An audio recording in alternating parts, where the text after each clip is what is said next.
When is the right time to test your breasts for lumps and to check yourself? Is your partner finding it? And gents, are you checking your own breasts? I know, it sounds confusing. Stay tuned. It's the Relebogile Mabotja podcast.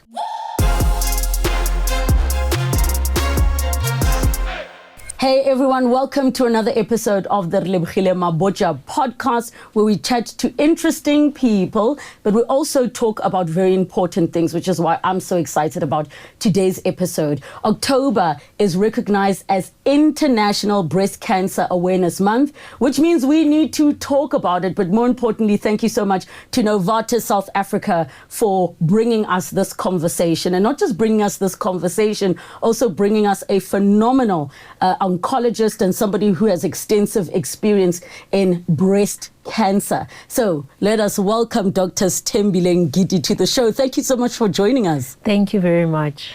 Doctor, I want to kick off by actually just acknowledging, you really have been in this space. You have sat on different boards, organizations.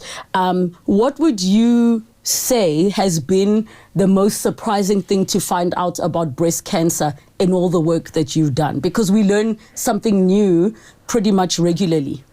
I think the most exciting advances in breast cancer, especially in South Africa, is that we have a wide array of drugs and treatments available to South Africa. So South Africa, as much as we're a developing country and a third world country, the way our health system works, our specialists, we right on top with professionals in other countries, and our patients have all the treatments available to them. So no one really needs to suffer anymore with breast cancer.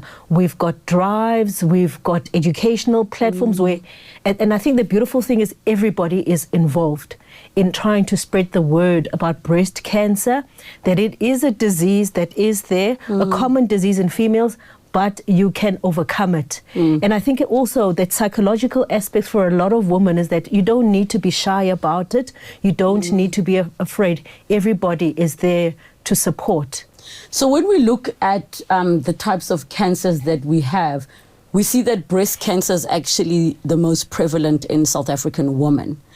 Can you talk to us about some of the statistics so that we really understand, how prevalent breast cancer is in South Africa, but also the part that it does not just affect women, it also affects men. A lot more rare, but it does affect men. Yes, so breast cancer is a leading cancer in women in South Africa. Our two leaders are cervical cancer, but obviously breast cancer is number one.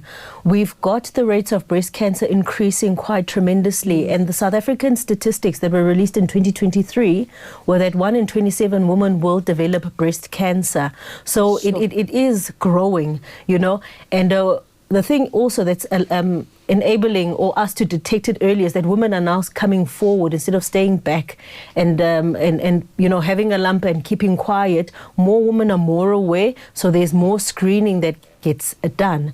Also, there was a myth beforehand that breast cancer is just a cancer of aging. So older women get it. And so the younger ones were not coming forward to test. But we've seen that's not true at all. Breast cancer can come at any stage of a woman's life. I mean, the youngest patient I've treated with breast cancer is 23. Sure. And we're finding as well with the younger patients, when they're coming in, some do go to health professionals or to clinics, because in South Africa, we've got a system where people start off at clinics before they move to hospitals. I mean, a cancer treatment is what we call in the tertiary sector, where it's a bit more advanced, and people will still come forward to their primary healthcare providers to say, I feel a lump, but some people still feel that a young woman shouldn't have breast cancer. It's the last thing on their mind, which is so wrong. So even young women get breast cancer, and also cancer is not race specific as well. I've found that a lot with patients where they say, African patients will say, no, we don't get breast cancer. That's a thing for white people. That's not true at all.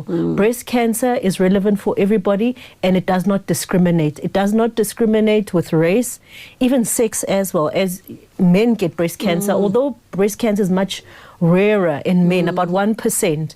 In males, it is still there, And also with it doesn't matter whether you live in a city or you live in the rural area or country, everybody gets breast cancer. So the information also is not just for a certain sect of our population. It's for everyone. Everybody deserves a chance to live. When I think, you touched on screenings, and I think about the fact that so many women discovered a lump because their partner felt it. Yes. And I want to talk about that a little bit, because I'm like, are the single ladies checking their breasts, Yeah. Because not everybody, I think about myself, where I will go to my gynae at least twice a year, and that's the time. But I also regularly do self-examinations, and I'm not sure if many people are making it a part of their routine, where they say, okay, around my birthday is a good time to remember, beginning of the year. And then, of course, you get to the age where it needs to be regular mammograms. My mom and I speak about it regular. Hey, are you going? Are you going? So we check in with each other. Are you finding that many patients are actually doing things regularly, or they're waiting for their partner to be like, there's something here? You know what? People are not quite doing it regularly. And I was actually laughing this week when one of my patients, it was actually her partner who found that she's got a lump. And he said, you know what? This is abnormal. And she kept on brushing it aside. And, because your partner will feel, when people are playing around or intimate, and he generally likes to hug her in the morning. And then one morning is like, I feel something different, and it's important as well to know your own body and even your partner's body as well, because breast cancer, people just, it's not us who diagnose breast cancer actually, or anyone in the health, it's you as the patient, it's you as your partner who's saying, wait a minute, something is wrong, let us seek help.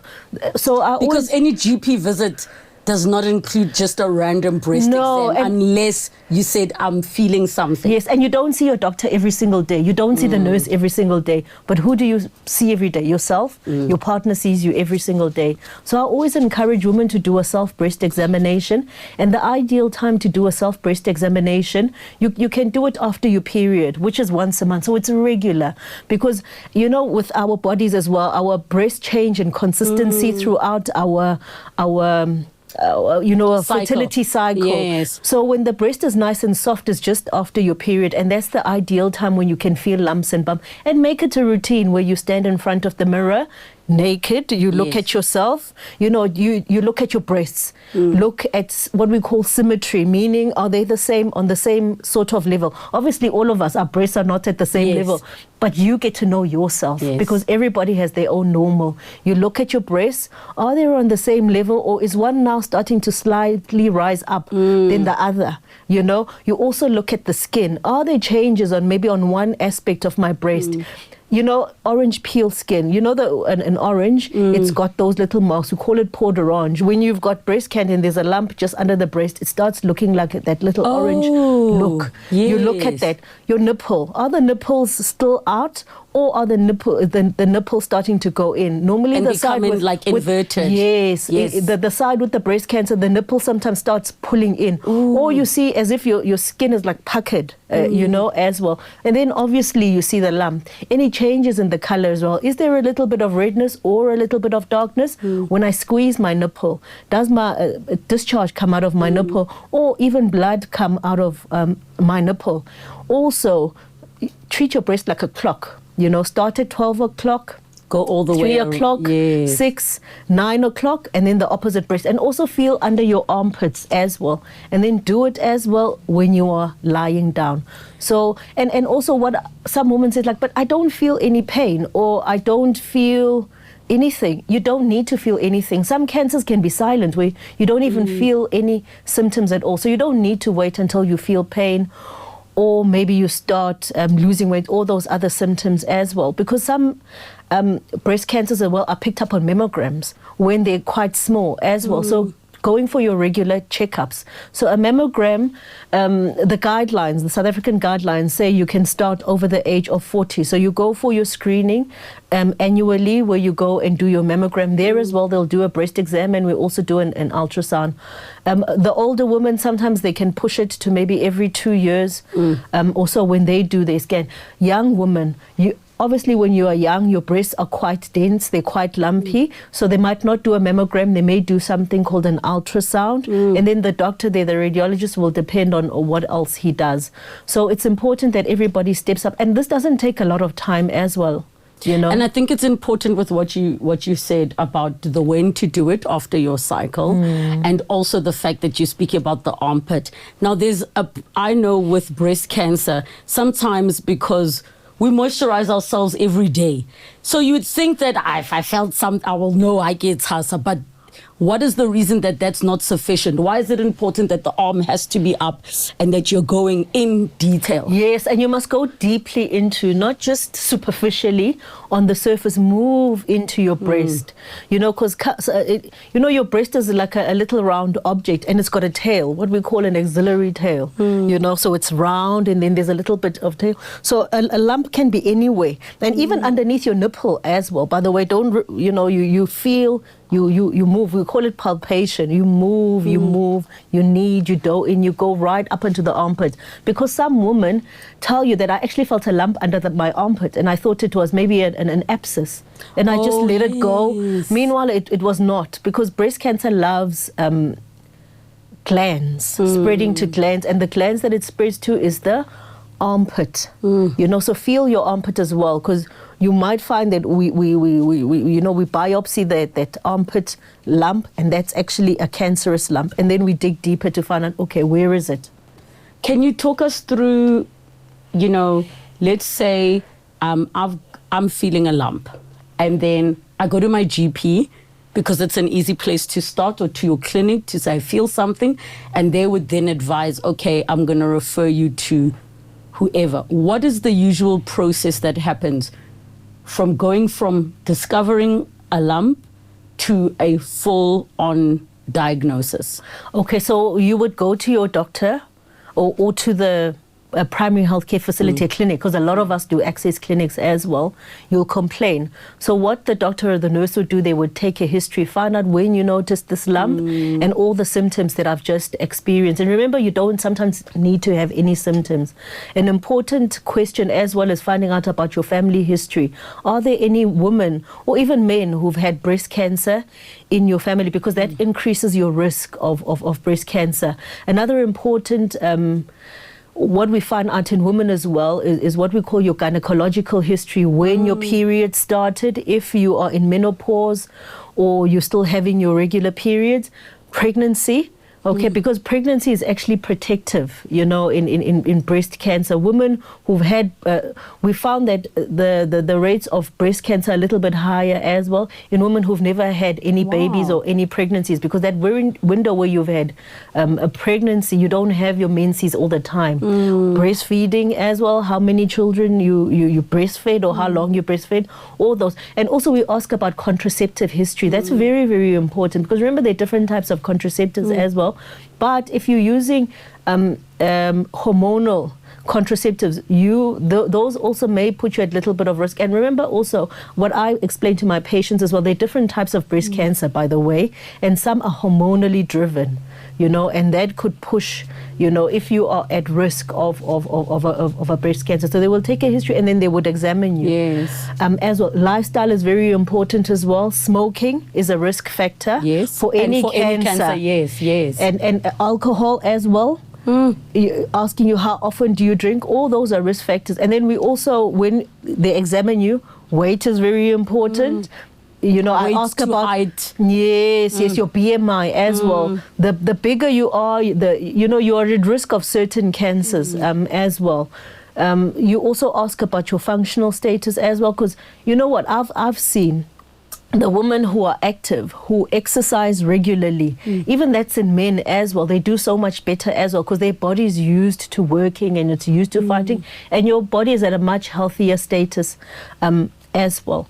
After that, the examination, they would send you off for imaging. So imaging would be capturing a picture. So when they send you for imaging, they would probably say, you're going to go to this hospital or this facility where they have this type of a department where they're able to now see what's going on. Yes, so you would go to a radiology department.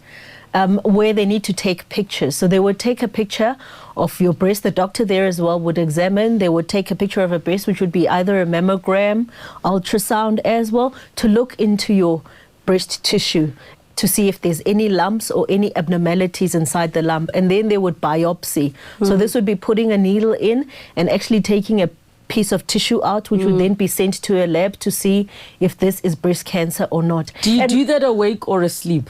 They do that awake, but they give you anesthetic, so they numb the area. Yeah. And the reason I ask this, I want to make sure that none of you don't go to the doctor out of fear of the pain of everything that's being explained. So you will be spoken through all of the processes. They will speak you through the processes. Yes. They will calm you down, even with the mammogram, because some women are actually afraid of the mammogram because they have to put your breast and squash it in the machine. So they'll talk you through all of that. So I always encourage as well, when you go for your test, when you go for your just to see the doctor, when you don't go alone, have someone with you. And family and friends are so important, because you need that support structure. Because remember, there's also the psychological aspect of, there's a fear of the unknown. All of us fear what we do not know. And it's scary going through something. And that's what prevents actually a lot of women for even seeking help in the first place, is fear.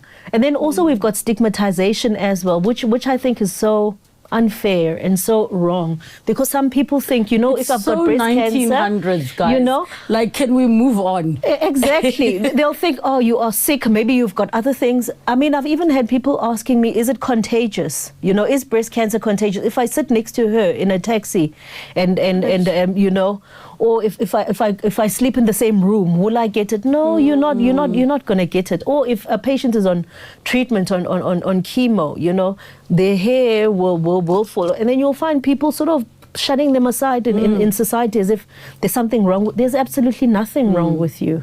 So now, after they have done the biopsy, they take a piece of tissue, and they come back. Can you explain what the words are? Because some people know malignant, benign. What is which? Yes. You know what? I'm going to start with the discussion of what is cancer, because people often ask me, I have to explain to patients, like, doctor, I've been told I've got cancer. I don't even know what the heck it is. So basically what cancer is, it's an abnormal conglomerate or cluster of cells that have occurred in your body that could potentially be harmful. So what happens is that our body has got DNA, which is like a recipe, a special recipe that everyone has in their body, where the cells read it and say, okay, I know how to grow, I know when I need to die, I know what functions I need to do. But over a period of time, sometimes that recipe gets a little bit blurred. So you have like a little eraser that can sometimes erase, some numbers a little bit. Then those cells, you don't know, is it 100 grams or 125 grams of flour? So it'll give birth to the cell, but the recipe is slightly altered. And then this cell will give birth to another cell, another. So you can see how a cascade of abnormality goes. And then there are risk factors. So it's not like all of us are programmed to have cancer. Our cells are normal, but sometimes mistakes do happen. And there's certain triggers that could cause a mistake. Let's say maybe a gene in the family for cancer, but also smoking, alcohol, or any of these other risks may cause a little bit of blurring. And then you find these abnormal cells giving birth to this major abnormal cell, which then is what we call cancer.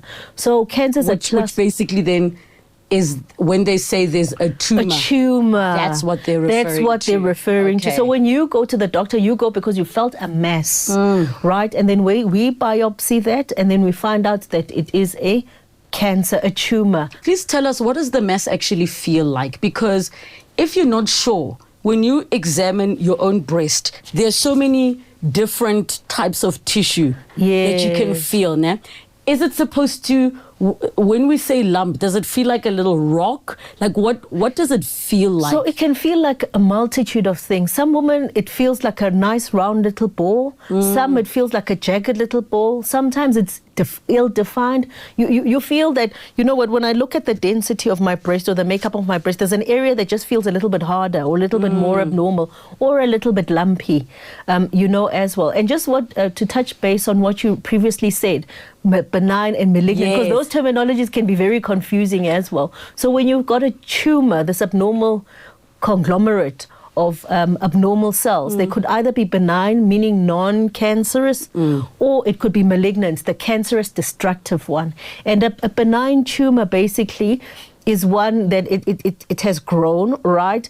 It's the way it hurts you or harms you is because as it grows, it might not have space to grow. So it may cause symptoms that may, for example, let's say if it's in the brain, it may cause you to have headaches or forgetfulness or seizures, while the malignant one is the one that can spread and cause actual tissue destruction and spread maybe to its neighbor. So a neighbor in the breast would be, let's say, the armpit, or it may move to something that's not even a neighbor, like maybe go to your lungs, go to your brain, or go to your liver.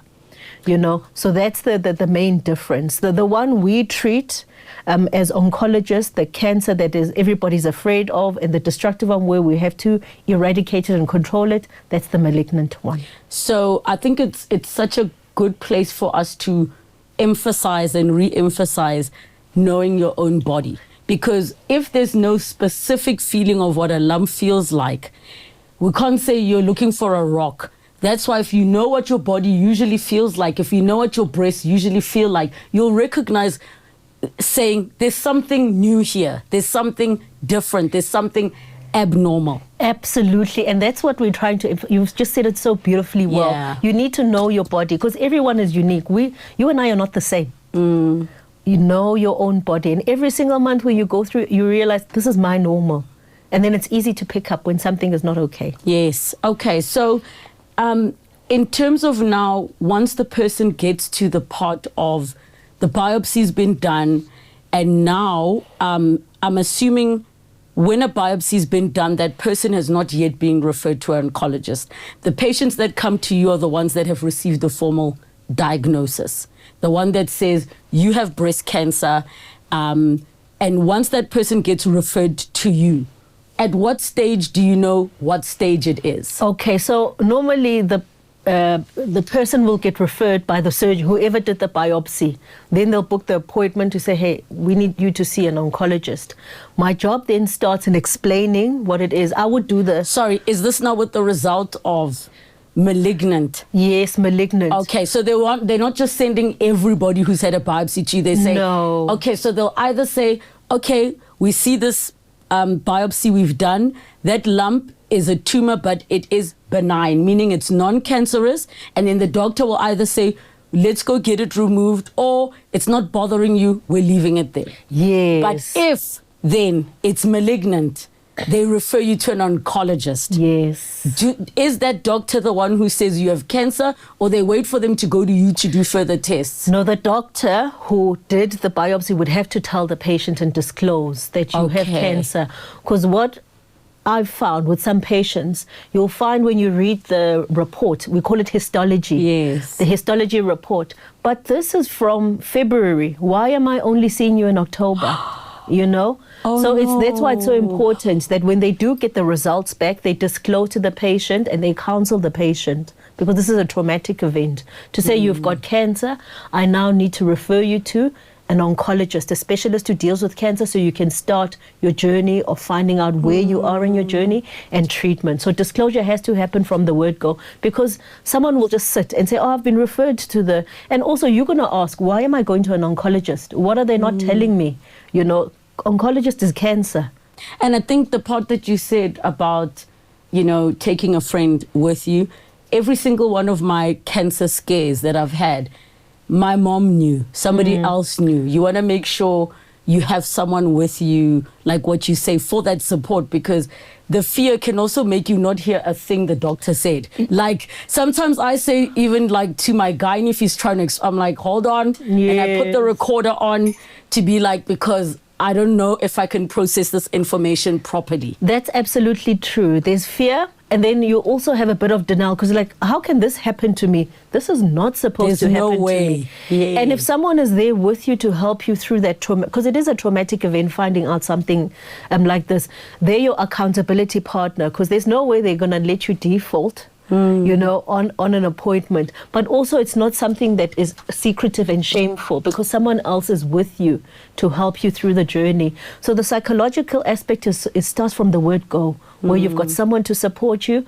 the first doctor or nurse does the counseling, and then you move to the oncologist where they will do an examination, discuss, as we are discussing what it is, cancer, finding out what your symptoms are, and then we need to stage, because that's the most important part, because how we treat breast cancer depends on what stage you have. So we would go and give you more tests. So these would be what we call radiology tests, where they maybe do a CT scan, you know, of your body, because remember I said it can spread anywhere. Is the CT scan the one where you go in the tube like claustrophobic thing? Like a tunnel, yes. sort of. Yeah, with but it allows machine. you as the doctor to see the body in slices. Yes. Okay, so imagine the body's in slices this way.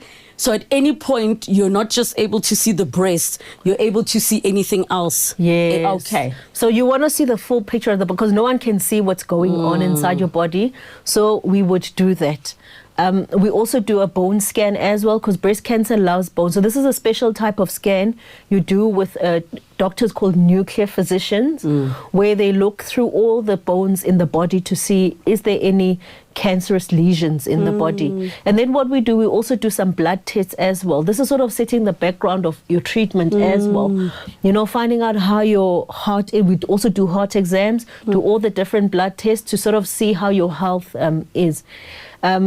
In states, sometimes they don't have the waiting lists are very long, so they would do maybe something like a chest x-ray, doing an ultrasound of the abdomen, doing a bone scan, but we put it all together to give you a stage. Now, stage is very important. That's why it's so important and why we're emphasizing about going forward for help, because early screening, early detection puts you at an earlier stage. The earlier your stage of cancer is, the higher your chances of success. I mean, if you've got a cancer that's in stage 1, that's like in the initial stages where it hasn't spread anywhere.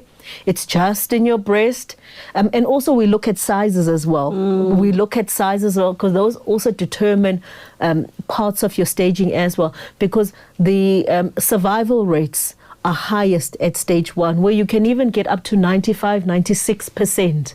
You know, so no one needs to die of cancer. So the earlier we detect it, the earlier we pick it up, we push you up in your staging. So stage 1, is that the one where usually they just say, okay, thank goodness we've caught it in time, we are going to remove?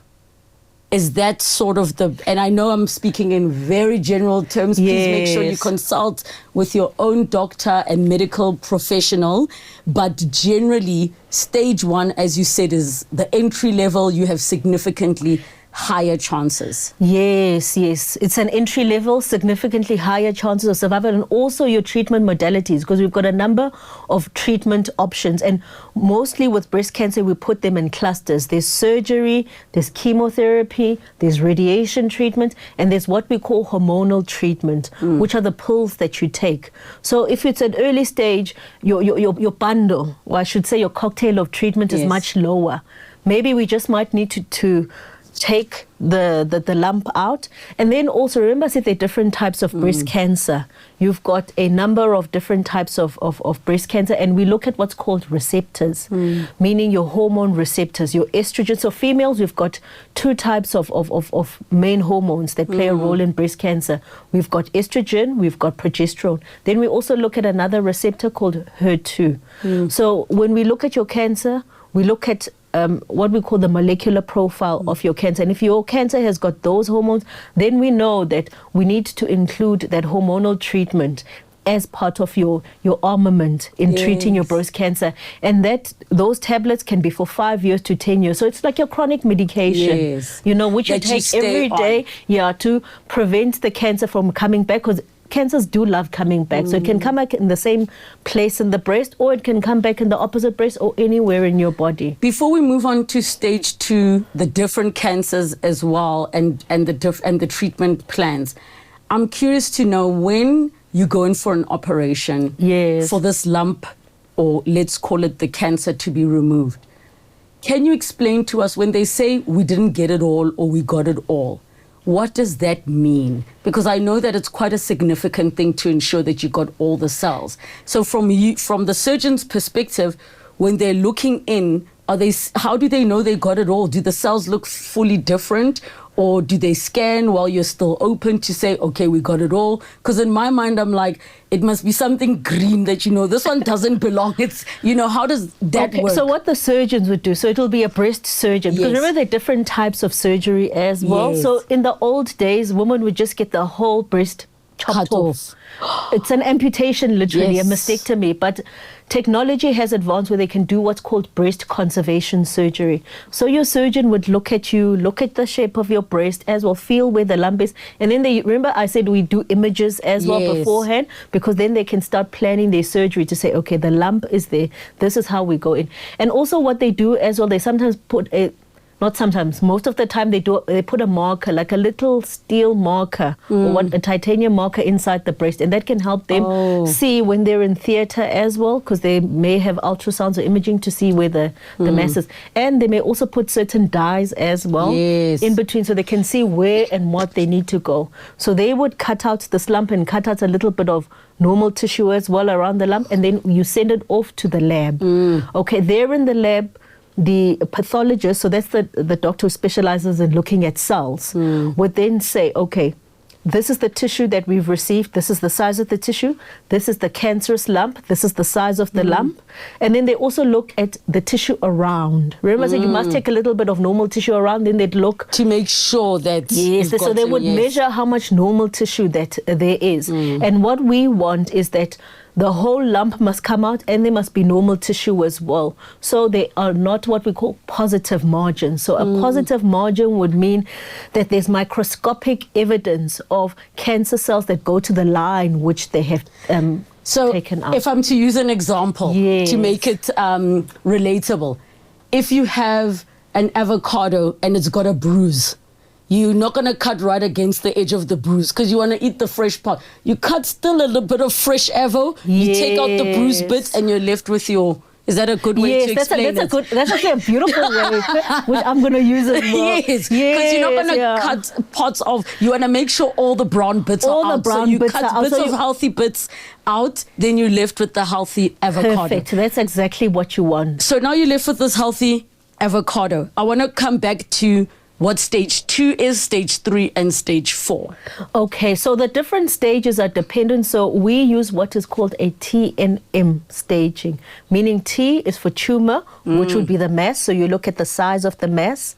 Okay, the N stands for nodes. Nodes are the glands, which I was talking about. Because when they do surgery, they look, they don't ignore this area, right? They can take out some glands, depending also on what that dye told them, whether are these cancerous glands or not. Got you. Then they remove them as well. So that would form part of it. And then there's the M, meaning metastases. I'm sure the audience has heard about this word. So basically metastases means a cancer that has spread beyond where it started. I got you. So it would be a cancer it's now somewhere like moved else. It's moved a different into other area. organs that it has no business going there as well. So that's where the different stages are. So stage 1, stage 2, stage 3. Stage 3 is where it's more what we call locally advanced, meaning you've got this tumor maybe that has started infiltrating the skin, so you've got that inflammation look, or it's stuck adherent to the skin. It could be stuck to the muscle underneath the breast, or also there could be glands as well that are positive.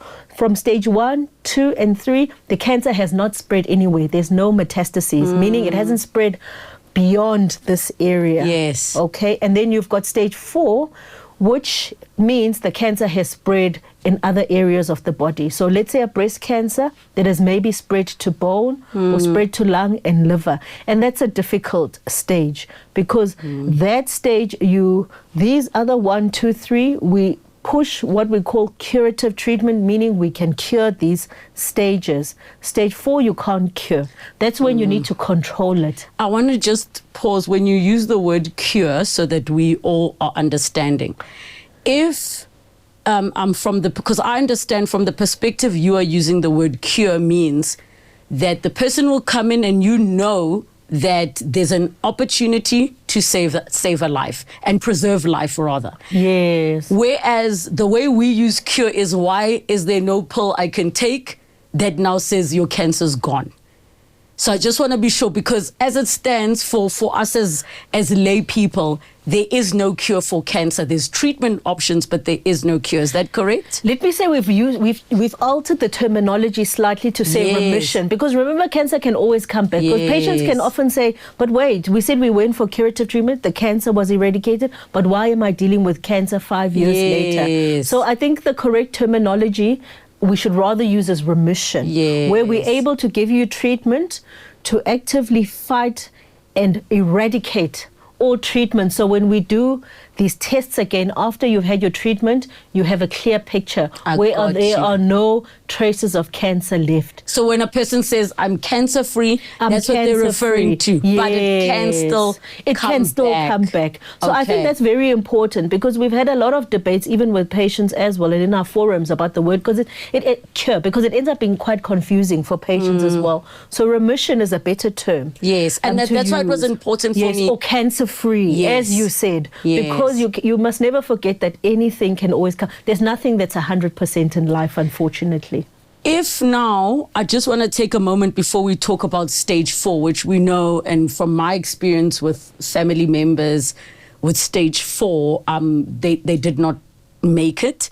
And we know that stage 4 is not a great stage. Before we get there, can you talk me through what a man would have gone through in this process if he felt a lump, did the scans? How would a man, because I want us to also just give gents an opportunity to know what they're supposed to be, are they doing the same kind of exam that women are doing? Are they also looking at the nipples for us to get to stage 1, 2, and 3? The man is exactly the same as well, where they also can experience exactly the same symptoms or no symptoms at all. And with men, it's slightly easier as well, because they don't have breasts, like we have, or big tissue to go through as well. Theirs is very superficial. A man may find a lump, underneath his breast or underneath the nipple as well, or anywhere in the breast as well. With men also, if you notice that previously, you feel, and also the most important thing is you feel both breasts. You don't just stick to one breast. You feel both and you compare both. If one feels slightly more abnormal than the other, or you find a new lump that was not there, that's also a big indication as well. The men also will go through a similar process with the ladies as well, where they go and to do the imaging as well. Men do not have big breast tissue, so you can't do a mammogram. So an ultrasound will be done, where they use a probe and they look through the breast tissue and in the armpits as well. The biopsy is exactly the same in men as well, and we do the same test as well to stage the cancer. So the ultrasound is the one that is used to see the baby. Yes, that's the one. Yes, it's the same one. Exactly the same one. So they would put a gel on you, and and then they would run this little probe, and they would look and see pictures on a screen as well. Exactly the same. Yes, I just want to, because it's so easy.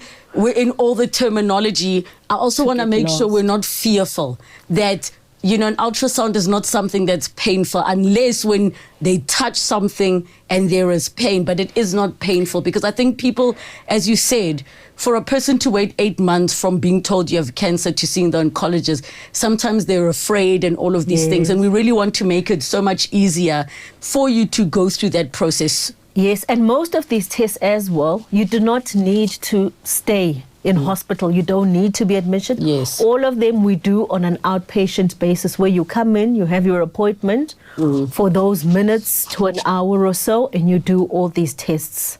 So now let's talk stage 4, because we know that's a much bigger conversation. And I want us to clarify that there are people who have survived stage 4. Talk to us about why stage 4 is so tricky and complicated. Yes, so with stage 4, like with any of the other stages, you've got different subgroups, even different categories in it. And we have earlier ones where there's not a lot of disease to fight against. So those ones who've pushed through in stage 4 probably only had the breast cancer in, let's say, 1 or 2 areas in the body, which could be contained, And then your stage 4s, where the picture might not have been so great, is where maybe it's spread all over the body and in different areas, and it was difficult to control. Remember, I also spoke about when you say control, we mean to stop the cells from spreading. To stop the cells from spreading. So I always use an analogy with my patients is like, think of your life as a highway, you know, and you are a car, and your body is your car with this cancer. The car is speeding down this highway. What we are trying to do with treatment, be it surgery, be it radiation, be it chemotherapy, or the hormonal medication, is we're trying to slow down your car. So what all this treatment is, it's basically the brakes. The cancer is like the accelerator in your body, which is your car. Okay, so cancer has pressed this accelerator and you're speeding down the freeway. What we are trying to do is we're putting on the brakes and we're actually reversing it back. That's what we're trying to do. We're trying to reverse it back to get it back as far as possible so you don't get to the finish line. Yes. Okay, so now what are the options? And this is now the harder part. Let's assume the worst case scenario where doctors use the terms, there isn't really much we can do, right? Because we know that you can reach a point where now we need to talk about you don't have much time remaining. It's 6 months, it's a year, and you now need to start preparing yourself, getting your affairs in order, maybe talking hospice. Can we talk worst case scenario? Because I think people don't speak about it often enough. You just will know somebody got cancer and they died, but we don't know what happened in between unless you're intimately involved with this person. And what are the options that are given to patients? Because at the end of the day, doctors will recommend a treatment, but you still have to decide you want to go on treatment. Because I know of individuals who opted not to, they opted not to go the route of chemo radiation. They're like, if it's this little time, let me just enjoy time with my grandkids or And that's a very important question and a very hard one. That, in fact, no one quite discusses it except when you're in the doctor's room by yourself, because people are just so scared to talk about these issues of life and death, you know, because we are mortals at the end of the day, and it depends when someone's sunset, will occur. And I always say to patients as well that I can never tell you, because patients, the hardest question I ever get asked is, doctor, how long do I have? And then I always say, I'm not God. I don't know when your final hour will be. But you I can do give an know, estimate. But I do know that this cancer is beyond what we can control, And you find out what the expectations are. There are some cancers that can be controlled. There are some that are very, very difficult to control. So you have to have that very honest and open question. And when we also do offer, treatment, we look at the patient themselves. What are your values? What are your goals? What do you want to achieve? Is there something that you need to prepare and look forward to? Maybe my daughter is having her matric dance at the end of the year. So then I say, as a man, your daughter's going to be walking down the aisle. So now we've got a goal. Do you want to, how can we help you to achieve that goal at least? And also we have to talk about side effects as well. Everything has got its effects, Will you be able to withstand these side effects? And it depends on what treatment that you want to have. Then we talk about the side effects. I also look at you as well. Are you physically fit enough to have this treatment? Do you have the support as well to go through this treatment? Because there are side effects where you might have diarrhea, you might have fatigue. Do you live alone? Where if your support system, if you need to go to hospital, at night. So you have to, it's a multitude of things. And it's important. I love the way you put it, is that you have to decide. So I always encourage patients, you are part of the team. No one is more important than, and you have to be honest, and be invested in your health progress. Not just about the doctor making decisions and telling you can do this, or giving you those options. No, we have to lay it out for you so you can be active and if you can choose. Because the patients who fight and push and are able to get through treatment are those who've been active in the choice and said, you know what, I've made a choice. I want to push until I can get to that milestone. Or you know what, I'm tired. I don't want to. I don't want any treatment. I don't want to do anything. And that's where we speak about dignity. We speak about value. We speak about what we call palliative care. So palliative care is a branch of medicine that is there to assist in difficult diagnoses or where you've got a high disease burden and where you can see, maybe with tests, that things are not going to go very well. As in terminal? As in terminal is the very last stage. Yes, okay. Because you've got a multitude of treatments to go through. So that's where you might have hospice, you might have palliative care workers, palliative care specialists. And the aim of palliation, and patients are afraid of the term hospice. And so we've been trying to change it as well, and saying it's not about everybody has just given up and it's your chance to go and no one is doing anything, because you can help someone throughout their life journey where you make sure that psychologically they are taken care of, they've got the support of the family, they are eating well, they are pain-free, and they are walking through this journey with their head held up high, right up until... The reason I was asking that, I think about my aunt when she passed. When they caught the cancer, it was just so far gone. The doctor just told us there isn't anything we can do. And it wasn't breast cancer, but it had spread that even at that point, we had even forgotten where it started. But what I do recall is him saying, our job now is to make her as comfortable as possible. Are those that, let me say, approach and attitude, is that what you discuss towards the end? Or is that what we consider the palliative and hospice care, which is, yes, you're not opting necessarily to do the treatment. You're going to let the body do what it needs to do. We are here to cushion this process for you as much as possible, give you as much support. Is that what it is? Yeah, so palliative care shouldn't be occurring right at the end. I got you. Because that's when you can't even use... You might not even be able to speak. Yeah, but also you're not able to use all these benefits that are there of the psychological aspect, the social worker, the pain medication. You're leaving it too late. So the family counselling. Yes, so the family counselling. And remember also, I always emphasize that cancer is not a one-man show. Yes, my body may have the cancer, but I've got a family. It's affecting my child. It's affecting my spouse. It's affecting, my immediate family. So that's when we put the family together and we try to support the whole family as they go through, because everybody's going to go through a grieving process, and you must make sure that you help everyone over this grieving process, because then you've got your patient who's had this cancer who's now gone, but the family is left behind. So it's looking after everybody. And also I always tell people as well, because everybody's breast cancer story is different. No one is a textbook.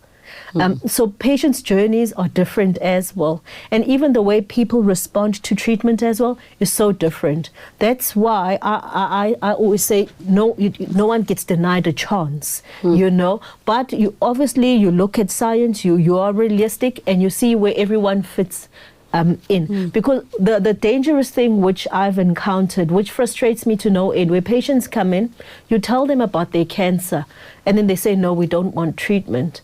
And you are baffled as to why. Because the neighbor said this, or someone's daughter went through treatment, and I have to sit down the same. And I have to explain to say no story is the same. People's cancers are different. People's behavior of cancer is different. People's bodies are different. And also the types of treatment, be it the drugs or whatever treatment modalities, are different. So you can't write your story according to how somebody else's life is. You need to create your own story. Also, you might have, that other person might have other medical conditions you know nothing about. So exactly. You have to make a decision based on the conversation you've had with the medical team. And if there are pre-existing conditions, obviously the oncologist will consult the gynae, consult the pulmonologist, whatever other specialist, to make sure. Now, I want to just quickly touch on the fact that in essence, what we're saying about stage 4 is stage 4 isn't necessarily a death sentence. Exactly, Yeah. exactly. I'm happy because that's what I wanted to speak as well. Everybody's stage 4 is different. It depends where you are on the highway. Yes. Because there are some stage 4s where you can reverse it back, you know, where you're able to control the disease for a long period of time, for years, where the cancer remains dormant, everything is controlled. And there are some stage 4s where no matter how much you try to put that brake, it's just continuing to accelerate. So everybody's journey is different. And it doesn't mean that stage 4, that's it forever. No. And that's the misconception we have to correct. Everybody's journey is different. Everybody's stage 4 is different, even where it is. And your treatment options are different as well. I want to touch on something that is a little bit sensitive, but I think it's so important to mention in this conversation, especially as being such a hugely Christian society, is the fact that, you know, sometimes you'll have individuals who will say, God of miracles, doctors don't know everything, I'm not going to do the treatment. Can you tell us why it's important? Because my thing is always, look, guys, your pastor, your spiritual healer is there to look after your faith part of your life. Let the oncologist do their job, because even oncologists know they're not God. Miracles can happen. What do you usually say to patients who say, I spoke to my pastor and I'll be praying? Nice to meet you, doc. You know, I'm glad you touched on it. No, we have to have the and I want to conversation. disclose as well, I'm not against anyone or anything. You know, I'm a Christian myself as well, and I'm a believer. You know, I have faith. I've seen miracles. Yes. You know, in this journey where I've watched with patients beautiful miracles as well.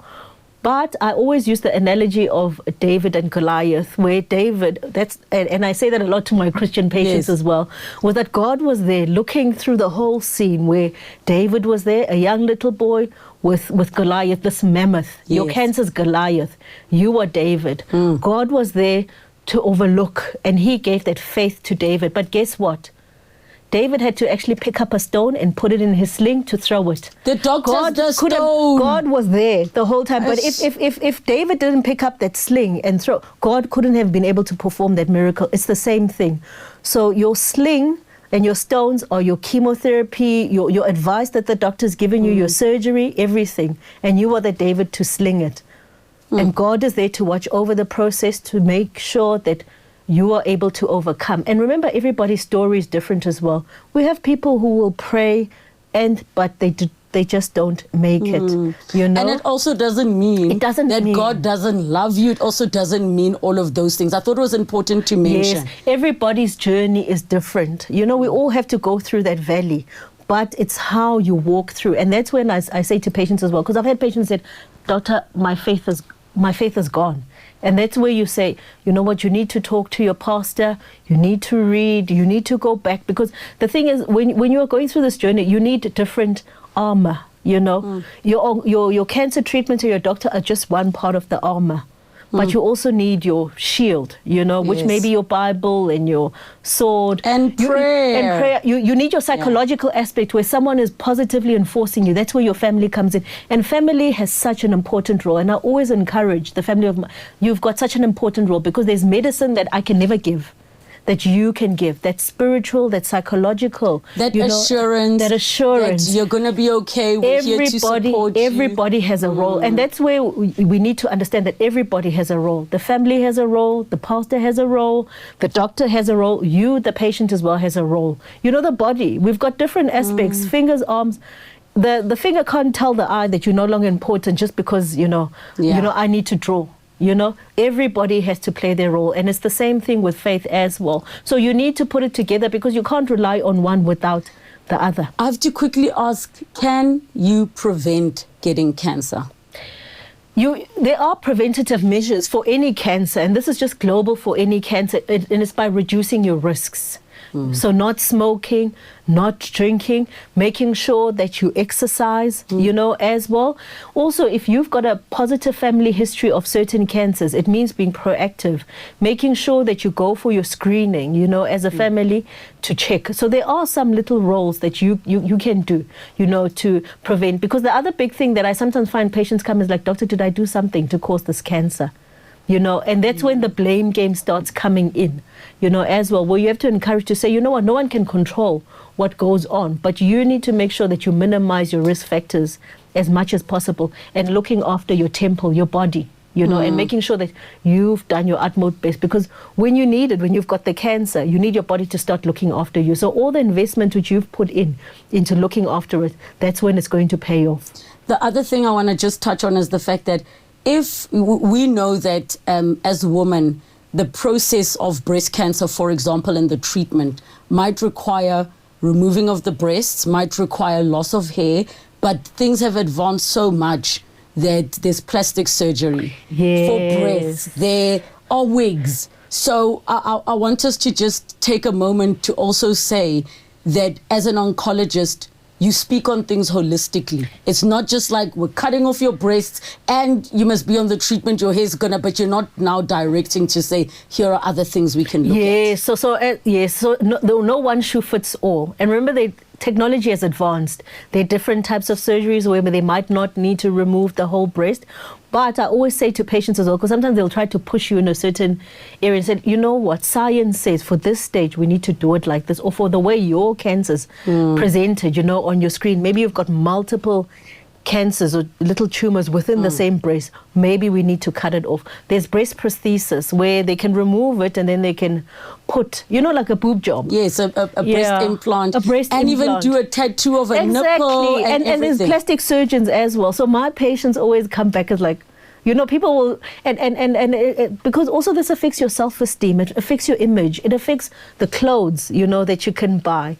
You know, so because you want a woman to be confident as well. You know, with chemotherapy as well, some of the chemos, you know, can leak out of the, you know, veins, and they cause these little lines. So we use something called a port. You know, a port is a system where your oncologist will recommend it to the surgeon, where the drip, instead of getting a drip on your arms, we actually give you it into a little device that's implanted in your skin. Then you can walk around freely and wear your tops, because no one sees anything wrong with you. You wear your wig, you wear your turban, you know, if your hair's starting to fall off. I always encourage, look beautiful. You know, when you come in for your chemotherapy, where's your makeup if you like makeup? You know, where's your beautiful wig? You know, wear your nice clothes, because people shouldn't, don't show, you know, that suffering.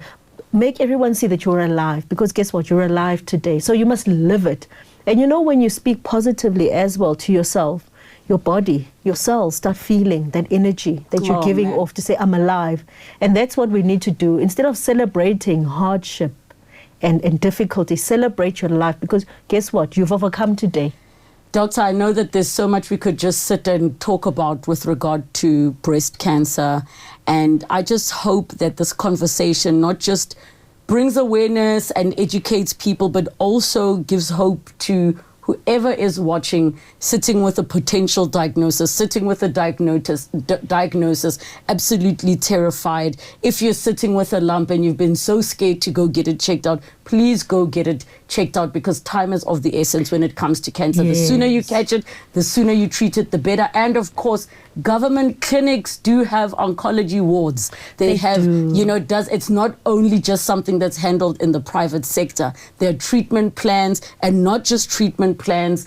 There also is support, the psychological support. There are support groups. There are so many breast cancer survivors that you can follow online that regularly speak. In closing, Doctor, final thoughts? Just the final thought is that the first step is just stepping up, and already you've won half the battle. Instead of sitting at home, you've gone and sought help, you know, for your lump. And as I said, with the technology and the advances that we have, no one should suffer from breast cancer. You know, and I'm just grateful for platforms like this that can empower women and men, because men often get forgotten a lot in the cancer discussions as well, to say, hey, let's talk, let's get our communities involved, let's get our churches involved in fighting against this.